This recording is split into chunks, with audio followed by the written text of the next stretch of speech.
అమ్మాయిలు మెచ్యూర్ అయితే పండుగ చేసుకుంటున్నారు. మరి అబ్బాయిలను ఎందుకండి షేమ్ చేస్తున్నారు?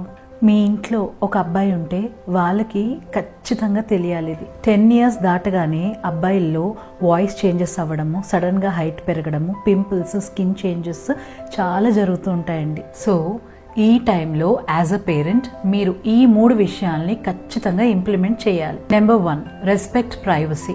ఈ టైంలో వాళ్ళకి స్పేస్ ఇవ్వడం చాలా ఇంపార్టెంట్ అండి. వాళ్ళ రూమ్లోకి ఎంటర్ అయ్యేటప్పుడు నాక్ చేసి వెళ్ళడం, వాళ్ళ వాష్రూమ్ నుంచి బయటకు వచ్చినప్పుడు మనం కొంచెం సైడ్కి వెళ్ళడం, ఇది చేయాలి. వాళ్ళ బాడీని వాళ్ళు అర్థం చేసుకోవడానికే టైం పడుతుందండి.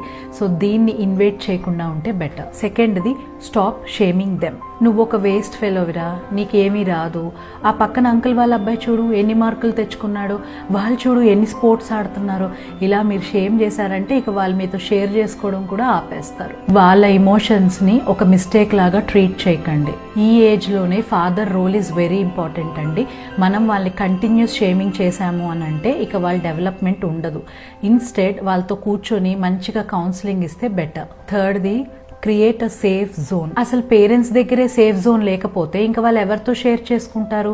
ఎస్పెషల్లీ ప్రైవేట్ పార్ట్స్లో ఏదైనా డిస్కంఫర్ట్ ఉన్నా, ఏదైనా పెయిన్ ఉన్నా వాళ్ళు మీతో ఓపెన్గా డిస్కస్ చేసేలాగా ఉండాలి. బికాస్ అది ఒక మెడికల్ ఎమర్జెన్సీ కండిషన్ కూడా అయి ఉండొచ్చు. అయినా బాయ్స్ అయినా గర్ల్స్ అయినా ప్యూబర్టీ అనేది ఇద్దరికీ ఉంటుందండి.